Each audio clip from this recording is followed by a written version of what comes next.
Montana Talks here. Live and local. This is Montana Talks with Aaron Flint.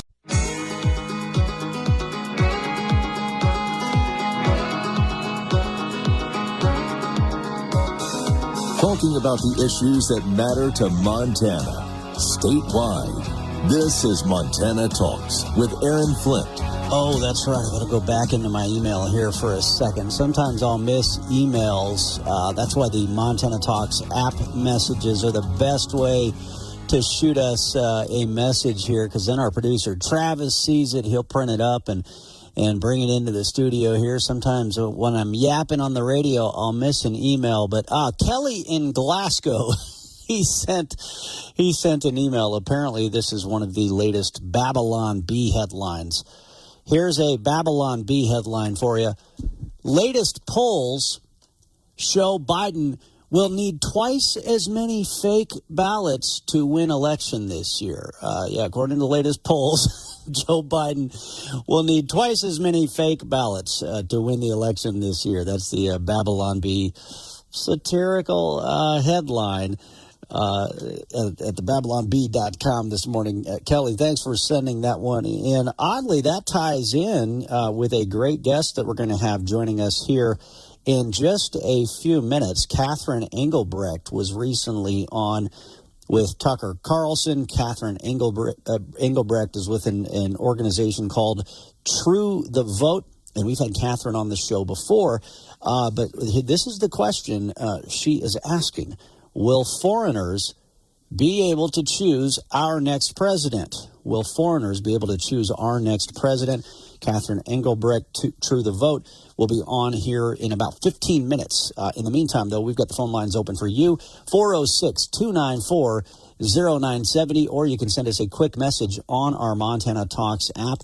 Speaking of polling, that's what that Babylon Bee headline was referring to. Here's the latest. His top pollster, his own guy, says that he shouldn't. Jeffrey Pollack dismissed that New York Times Philly Inquirer poll that showed Donald Trump holds 23% support among black voters and trails Biden by only a couple points with Hispanics, saying, quote, if Donald Trump were able to win 20% of black voters and essentially tie among Hispanic voters, it would be the greatest performance with non-white voters since the Civil Rights Act. So I think that feels a bit aggressive and excessive.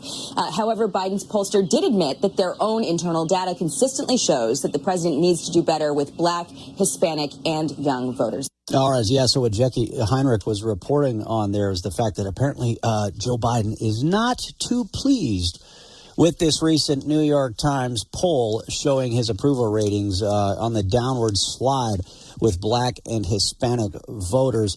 Meanwhile, as Stephen Miller points out, what a confession. What a confession out of Karine Jean-Pierre. She was asked a question about the Trump political persecution trial in New York City, and her response was that she can't comment on it because, quote, it's related to the 2024 elections. So she is openly admitting, she is saying the quiet part out loud, that, she can't comment on the Trump political persecution trial in New York because it's connected to the 2024 elections. We've got reactions. I've got a nice, brief little montage here of President Trump's fellow Republicans, fellow conservatives, speaking out on his behalf outside the courtroom. I'll play that right after this. Securing America. During a hearing Tuesday, military prosecutors asked an officer to recommend a full court-martial trial for Massachusetts Air National Guardsman Jack Teixeira, who's already pleaded guilty in criminal court to federal charges of transmitting classified national defense information on a social media platform. Air Force prosecutors believe he should face a court-martial for obstructing justice and for failure to obey an order. Teixeira's defense claims the Air Force is just looking for its pound of flesh. Following Teixeira's guilty plea in the criminal case, U.S. Assistant Attorney General Matt Olson said, Mr. Teixeira callously disregarded the national security of the United States, and he betrayed his solemn oath to defend the country and the trust of the American people that he swore to protect. Each of the 6 charges he pleaded guilty to carries a potential penalty of up to 10 years in prison and a $250,000 fine. Kevin Uretsky, Fox News. Easy.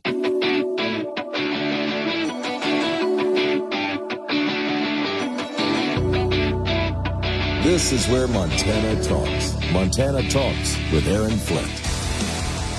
This is not the United States of America. This is some third-rate banana republic. If this were happening in another country, we would be laughing at them as a sham democracy. I am ashamed as an American citizen to sit here in a courtroom watching the former leader of the free world, and let's be honest, likely next leader of the free world, sitting with the indignity in this dingy third-rate courtroom with fourth-rate prosecutors and a fifth-rate lawyer on the stand as a witness, who actually is violating attorney-client privilege left and right. Nobody's even talking about that. So this is a shame on this period in our country's history, but we will get through it and be stronger, because you know who ultimately actually cast the vote on this case? It's not just the jurors in that jury box. It's every one of you at home. It's every American who votes this November to say no to the weaponization of justice. All right, very well said there by former presidential candidate Vivek Ramaswamy. He was alongside other conservatives there defending President Trump, calling out this kangaroo court led by this corrupt judge. Oh, by the way, if you missed it, God, this was like 3 weeks ago. I can't remember. I showed the receipts. I showed all of the money that judge's daughter is making off of not just Kamala Harris, the money she is making off of liberal Senator John Tester. That judge's daughter is raking in millions from these anti-Trump elements, while her dad is overseeing this kangaroo court that's attacking Trump. She's raking in millions off of President Trump's opponents, including liberal Senator John Tester. Laura Loomer has also been spotlighting all of the payments from John Tester's campaign to Judge Merchan's daughter as well. If you missed that story, it's on our Montana Talks website from a while back. I might have to re-up that one so it's a little bit closer to the top as this political persecution trial continues. But yeah, alongside Vivek Ramaswamy, of course, Speaker of the House Mike Johnson also had a separate appearance. But alongside Vivek Ramaswamy, you had several other potential running mate contenders who could potentially be picked as vice presidential candidates by President Trump, including Florida Congressman Byron Donalds, Corey Mills, and a couple of others who were there speaking out against this kangaroo court as well. I think one thing that we've all known is this was a sham trial. The star witness is a serial perjurer. This trial is a joke. This thing is a farce. Where's the crime? There is no crime. If this were happening in another country, we would be laughing at them as a sham democracy. I am ashamed as an American citizen. I will tell you right now, the same way that I stand here steadfast behind our president, I know that America stands with him as well. All right, yeah, that first soundbite was North Dakota Governor Doug Burgum, who you might recall was one of the speakers at that massive Trump rally in New Jersey over the weekend, featuring 100,000 plus patriots. Charlie Kirk shared this via X. Former Deputy Assistant Attorney General John Yoo explains why Michael Cohen's testimony is so disastrous that it should trigger a mistrial. Here you go. Here is former Deputy Assistant Attorney General John Yoo. He was on Fox News yesterday afternoon. I agree with Jim. I don't think that the prosecution wanted to end with Michael Cohen. The problem for them is they went too far last week with the Stormy Daniels testimony, and they realized if they're going to bring more of the kind of witnesses that they had in mind, that it would really trigger a mistrial. So they're trying to get out fast while they can. The terrible thing is their worst witness, the person with all of the credibility issues, to the extent that he's been convicted of lying to both Congress and the special counsel. That's hard to do. Usually you only lie to one or the other, but he lied to both of them. That's a neat trick. This has got to be one of the worst witnesses that you could put. In fact, Jim and I were both at the Justice Department. I think he would share this. We would never have authorized a prosecution like this that was so dependent on someone who's been convicted of federal crimes for lying. So I think if you're Trump, you leave them with this message at the end of the end of Cohen's testimony, which is, Did we cross the Rubicon? Did we go after a former president for the first time in the history of this republic in 235 years for this guy, for this kind of witness, for these kinds of charges? The other thing I would say is I think there's a good chance that this judge would have to dismiss these charges as not proven even before you put on a defense. Yeah, I do, though. Going back to what Vivek Ramaswamy had to say, I share Vivek Ramaswamy's enthusiasm and optimism. I mean, it's like what we talked about yesterday when John Jackson, the Joker from Twitter, was in the house with us. Look at what these left-wing hosts on The View are saying. I mean, they're America's crazy liberal aunts, and they're crying uncle. They were cheering every one of these political persecution trials against Trump just like a week ago. They were just laughing about which jail Trump might get thrown into, but now they don't want the media to cover these Trump trials anymore because they are now seeing that it is only helping Trump. It's only making Trump's presidential campaign that much stronger. And I think that's exactly why I share the optimism of Vivek Ramaswamy there as well, because I think look, America has seen now a contrast. They've seen the Trump years. They've seen the prosperity from the Trump policies. They remember how much better our energy policy was when we had Trump as president, Ryan Zinke as Interior Secretary, Rick Perry as Energy Secretary, and then they've seen the disaster that has occurred here in these last 3 years plus, and they see how deliberate these disasters have been under Joe Biden and John Tester. So they've now seen a contrast. All right, but of course, election integrity is a huge topic. We're going to get to that right after this with True the Vote. Catherine Engelbrecht, next. Save. If you can plan barbecues and weddings, you can plan to protect yourself from a natural disaster. Sign up for local alerts, prepare an emergency kit, and make a family communications plan. Get started at ready.gov/plan. Brought to you by FEMA and the Ad Council.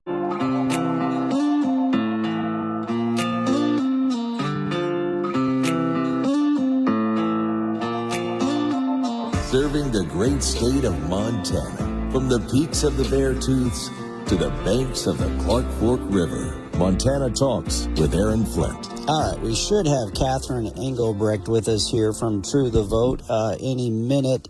She's probably on another interview conversation elsewhere across the country right now, so that's why it's always Semper Gumby. Always flexible when it comes to talk radio, but that's all right because, we can always mix in some of your phone calls as well. In fact, if you want to give us a ring, 406-294-0970, we can sneak in one of your calls before we get to Catherine. But yeah, this is the question. Will foreigners be able to choose our next president? Catherine Engelbrecht started True the Vote in 2009, a citizen-led effort to restore honor and integrity to our electoral system. True the Vote educates voters, researches the veracity of voter registries, trains and mobilizes volunteers to work in polling places, and advocates for comprehensive election code reform legislation. In 2011, CPAC presented Catherine and True the Vote with the Ronald Reagan Freedom Award in recognition of their groundbreaking work. You might remember back in January, True the Vote won a monumental legal victory against Stacey Abrams and the left after a federal judge ruled that True the Vote's mass challenges to the eligibility of voters in the 2021 Senate runoff elections in Georgia did not violate the Voting Rights Act.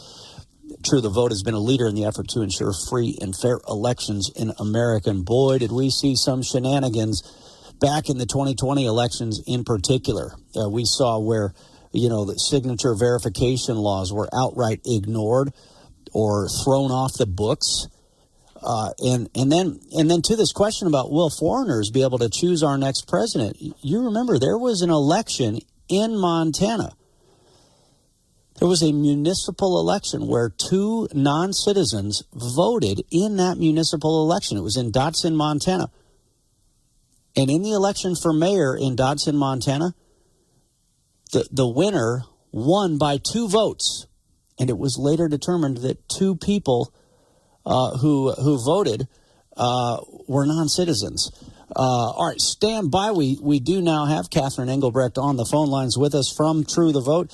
Catherine, thanks for being back with us here on Montana Talks. Great to have you. Thanks so much for having me. Yeah. Well, before we get into this question about will foreigners be able to choose our next president, I just saw a tweet from Citizen Free Press. It's about apparently True the Vote has an app where people can use it to help help with election integrity at the local level. What is it? The IV3 platform? Anyway, it just caught my eye via Twitter. I think it was earlier this morning. Yes, it's called IV3, and it's designed to help citizens who want to take a look at their voter rolls, roll up their sleeves and get busy. Most states have provisions that allow citizens to identify and present ineligible records to their local election administrator in an effort for the election administrator to then make appropriate changes to the voter rolls with the whole hope being that we get to an accurate data set before the election. So IV3 is a way that we've created to help queue up just those ineligible records, let people look at them, make their own decisions, and we guide you through every step of the process. So, Dan, we would, for anybody that's interested, please do. You can see it at iv3.us, or you can go to the True the Vote website, click on Engage, and then you'll see IV3 along with many other things that we have going on. But all of the things really need citizens to step up and get involved. Yeah, and I was looking, there's a tweet here from a couple of days ago from True the Vote, and one voter apparently says that she found 50 voter records that were registered using the same P.O. box, and now she's bringing that information to her local election board. So, I mean, there you go. This is where citizen journalists, where responsible citizens can help assist with election integrity efforts in a real meaningful way. Absolutely, yes. And I'll give you another one. If you go to the True the Vote website, just above IV3, there's a project called Scan, Check, Protect. If your listeners maybe don't want to jump all the way into a research project, but they're just curious about what they might find if they looked a little bit, Scan, Check, Protect is a great way to find out, because what that setup does is allows you to get registered if you're not registered. If you are registered, you can check your registration and make sure it's accurate. This is true any state in the country. Make sure it's accurate.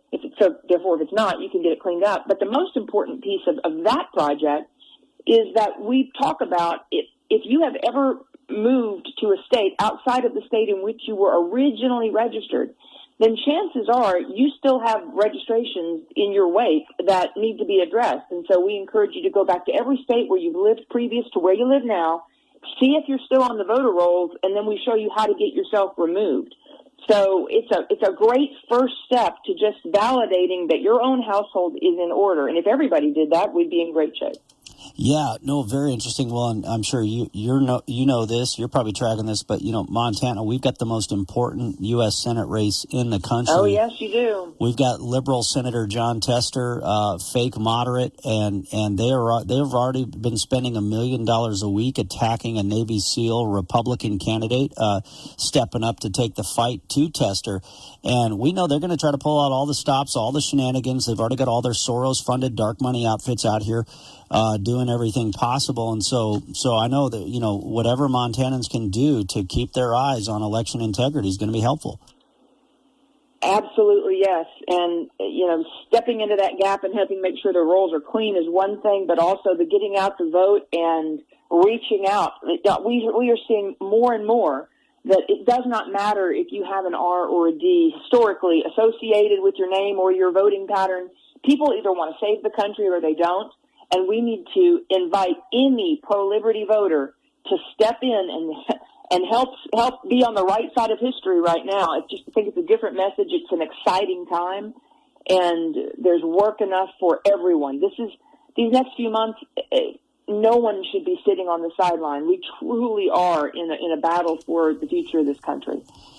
You were asked this question: will foreigners be able to choose our next president? What did you tell Tucker Carlson?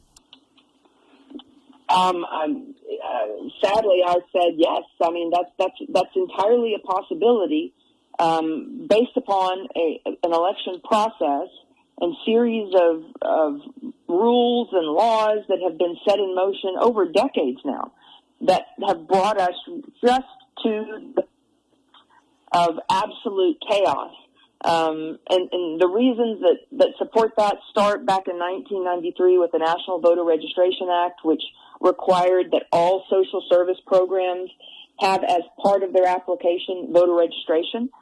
Then you roll forward into the Obama administration taking those same social service programs and making them available to non-citizens, which prior was not a big deal because non-citizens didn't have access. Now they have access. Now you've got to have kind of two sets of books. Who has these policies and is a citizen, who isn't. That rolls forward to the Biden administration, where in 2021 Biden executes an executive order commanding all federal agencies to, as a top priority, enhance all voter registration efforts, and flows all the way through now to where we are seeing at the border federal agencies through the NGOs registering non-citizens for these social service programs and recognizing that information comes back into a state, and the states do not have access to the data that they need to verify citizenship on the backside of a voter registration. There is no way to currently know. That problem can be remedied, but people must speak out about it now to make sure that our rolls are as accurate as they can be. If we can prevent non-citizens from voting, okay, then disaster averted. How do we do that here in Montana? Because we had 2 non-citizens vote in a municipal election in Dodson, Montana. I think it was a couple years ago now. So it's a challenge because of the way that the law is written, and I'm not even sure about what the rules are in any particular given municipality, although I know some, but not all. Many municipalities allow non-citizens to vote, and that's entirely legal. State down, states can do whatever they want. But at the federal level, non-citizens cannot vote. And this brings up and illustrates the problem. It is, how do you keep 2 sets of records, one that is just federal only and one that is kind of everything else? It just doesn't work that way. That's right. Our systems are not as safeguarded as you might believe to prevent it. And so as you look down the months ahead into November, if non-citizens begin to vote, how will we call those votes out? There is no way. Once the cat's out of the bag, so to speak, there's just no stopping it. And that's the level of chaos that I believe could be present the greatest threats to an accurate election this cycle. Well, and it's almost like they're allowing it at municipal levels in places like New York and elsewhere so they can condition non-citizens to thinking that they can vote in all the elections. And then, what do you do to know, to verify, et cetera? Catherine Engelbrecht with True the Vote, great to have you on this show. And then again, if people want to learn more about your efforts or get your IV3 platform, you name it, what's the best way for them to get in touch with you and let you get in touch with them? They can go to truethevote.org, and if you click on Engage, you'll see a drop-down of all the kinds of projects you can be involved in and give you descriptions of the many things that are on tap right now. And then through either those projects or through the contacting us and getting signed up to our newsletter and so forth, there's no shortage of work that needs to be done, and we would welcome working with the people of Montana. All right. Great to have you on the show. Thanks for what you do. Quick break here on Montana Talks. We'll get into your phone calls right after this. So Mike in Three Forks, Tim in Billings, if you can, stand by, and we'll get to your phone calls right after this.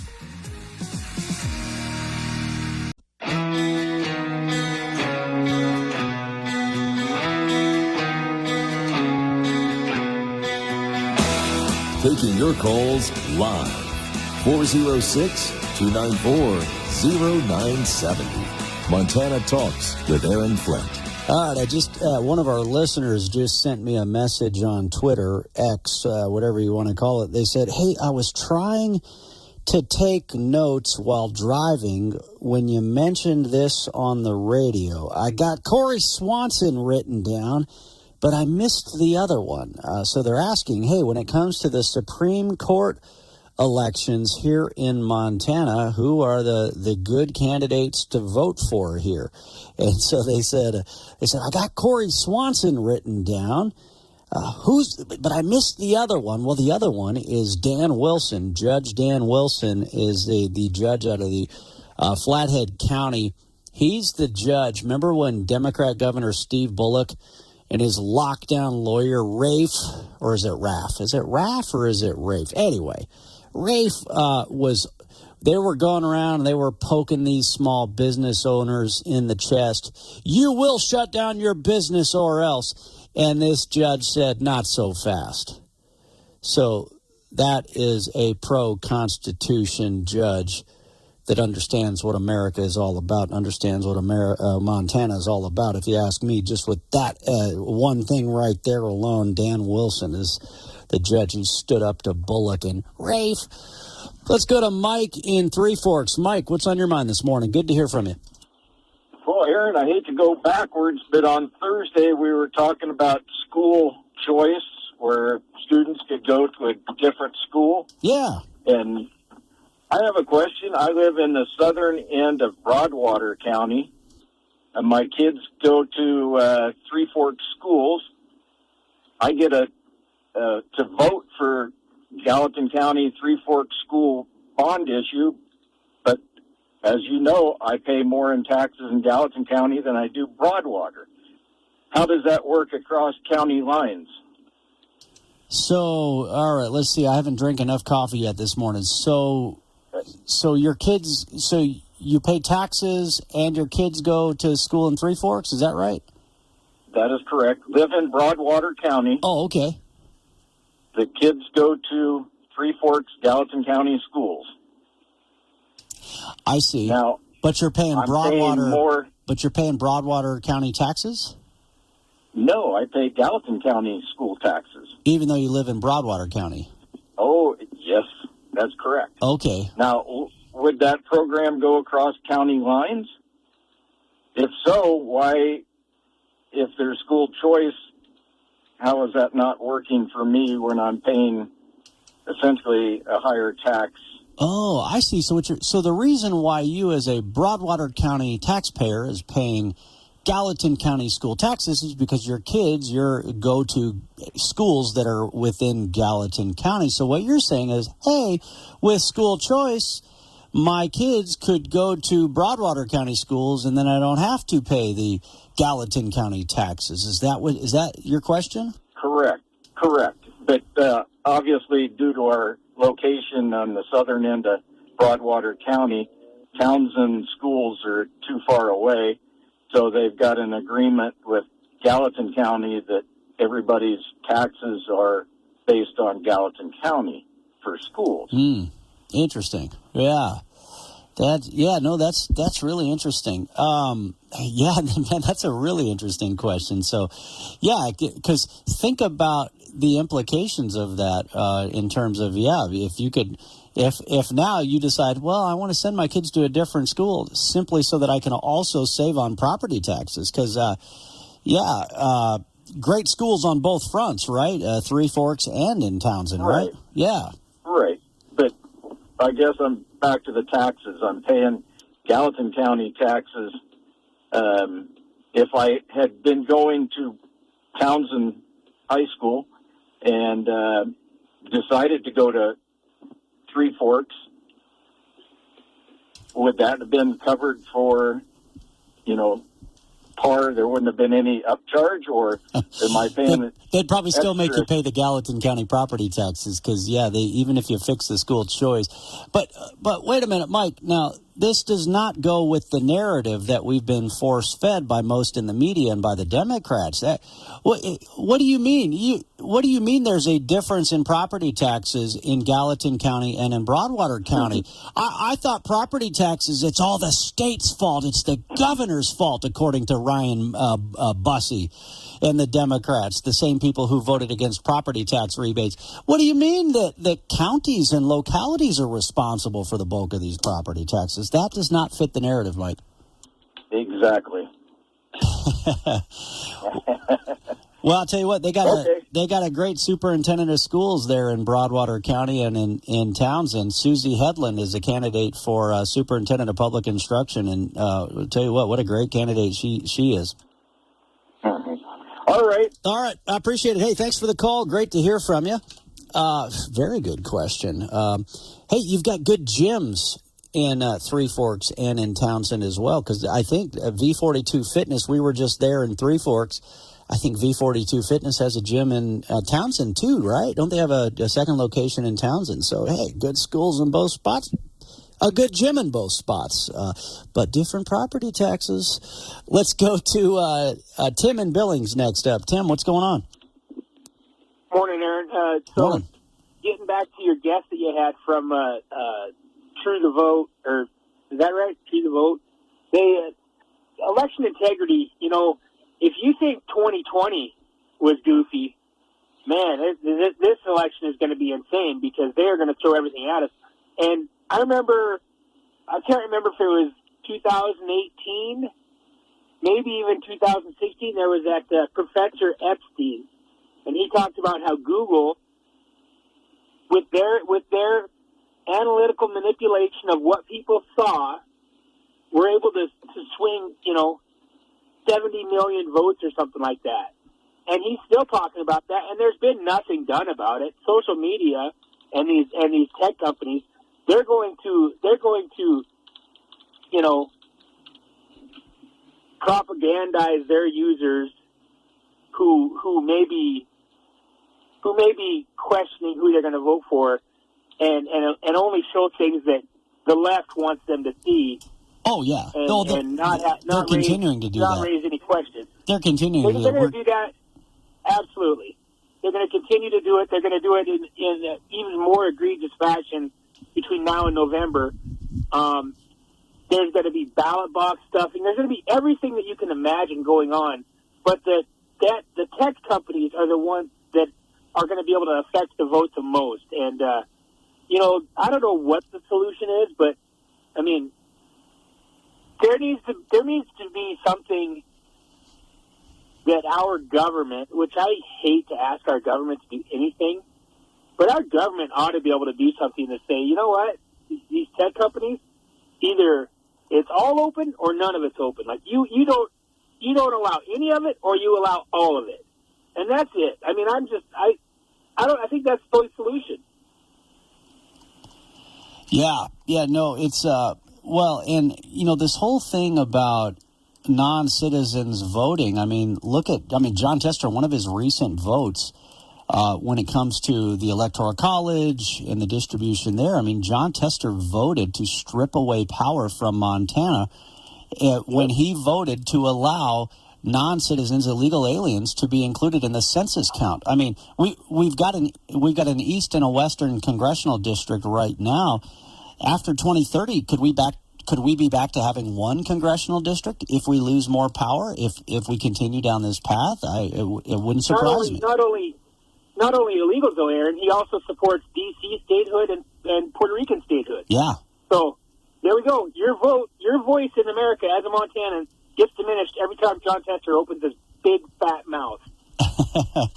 Yeah. Well, Tim, I want to get your take on a couple of different headlines in front of me too. If you can, stand by after the break. If you got to run, I understand. No worries.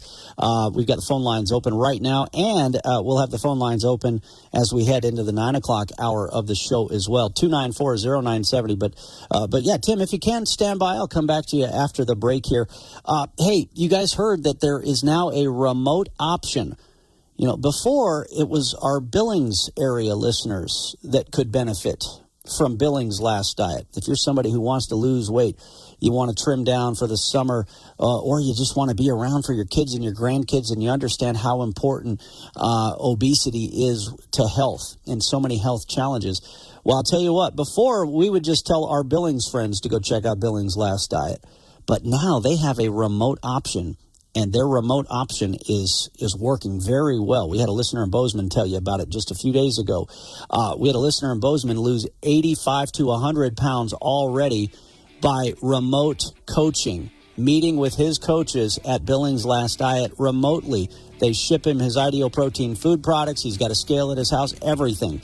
Their remote coaching plan will work for you as well. Go to billingslastdiet.com or give them a call, 294-6751. Again, billingslastdiet.com. That's the program that worked for me. I lost 33 pounds in under 3 months.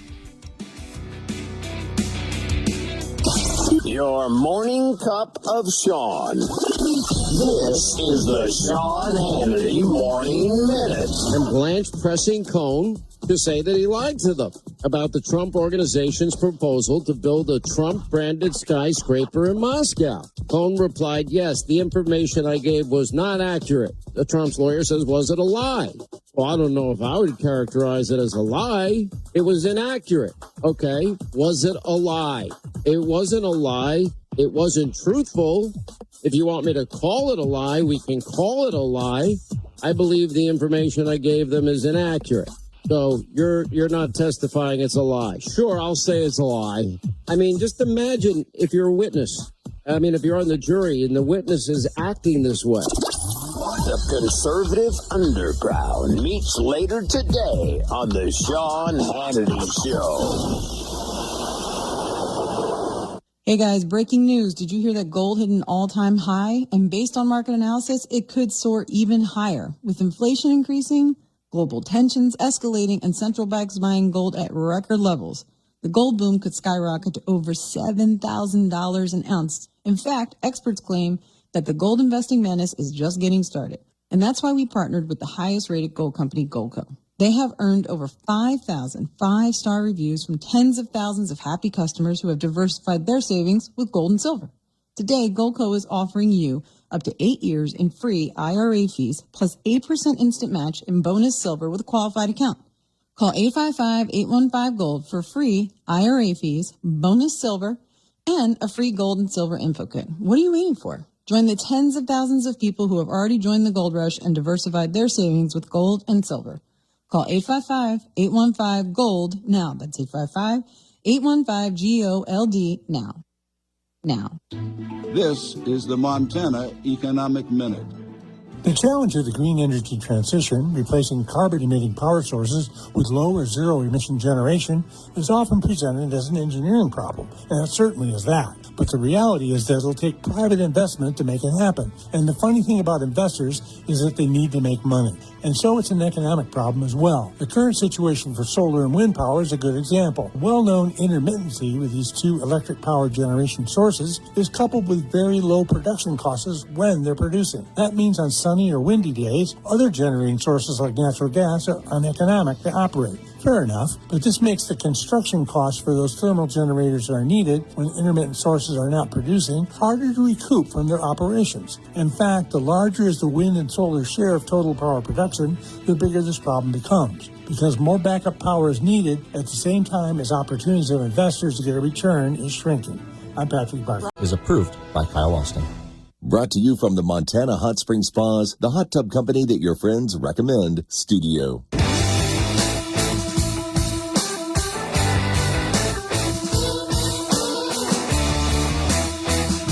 This is where Montana talks. Montana Talks with Aaron Flint.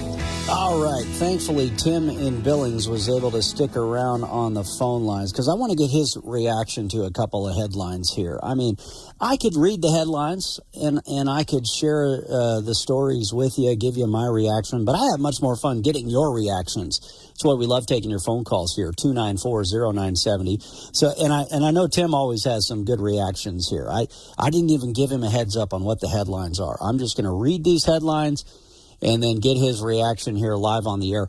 Coming up in the 9 o'clock hour, I want to talk about this Flathead Warming Center debate. I don't know if you guys saw the headlines here, but yeah, like 100+ people packed in to a city council meeting session on Monday night. And so obviously that's a topic we've covered a lot here on Montana Talks. So I want to get to that. Plus, Senator Steve Daines stepping up for the Washington Redskins. That's happening, I think, right now. So we can get to that. And then Missoula Democrats, apparently they're polluting the rivers so bad that FWP has issued a no fish consumption advisory. So it sounds like Missoula Democrats are doing a great job taking care of the river. Anyway, Tim in Billings, thanks for sticking around. A couple of headlines from the dailywire.com this morning. I'll read two headlines for you here. The first one is this: pro-life activist sentenced to over 4 years in prison over protest at D.C. abortion facility. So that was a peaceful anti-abortion or abortion protest. And then here's the other headline for you, Travis. Travis too. Yeah, we get Travis's take. But Tim and Billings, here's the other headline. Teen accused of shooting up D.C. street with AR-15 released on bail by woke judge. So there you go, Tim. What do you think? Well, D.C. is a complete armpit of the world. With basically, we claim that this is the center of our law in the United States, and it's completely lawless. And for being such a haven for gun control, they certainly seem to have a lot of gun violence. It's not surprising if you peacefully protest and you're conservative and you don't want to have any sort of historically normal behavior and family values. You're an enemy of this administration and this Department of Justice, and they will prosecute you to the fullest. But if you live in a liberal city that's been run by Democrats for 80+ years, and you want to go up and shoot up in the street and be a complete D-bag, have at it, because they've made their bed, and that's I don't know what in the world keeps these people in these cities. Why would they want to stay there? I mean, I understand why people move to Montana. And this is just so symbolic. This is so symbolic of the two-tiered system of justice we've got here, where, two different headlines, one city, peaceful pro-life protester sentenced to 4 years in prison, and somebody who goes out and shoots up the street. Thankfully, hopefully nobody was hurt here. I got to look at the story here, they get released. But I'll guarantee you, Tim, if you just were walking the street and had a gun that they say is illegal, boy, they would prosecute you like crazy. But some teenager fires more than 24 rounds at a car full of people, and they just put them right back out onto the streets. I mean, it's so symbolic of the two-tiered system of justice. Of Hillary Clinton can transmit top secret classified information over an unsecure system, and then destroy evidence with bleach bit, hammers, and more. And then they trump up these fake charges against Donald J. Trump. So symbolic. All right, Tim, thanks for sticking around. We got a big 9 o'clock hour coming up for you. Phone lines are open in the 9 o'clock hour as well.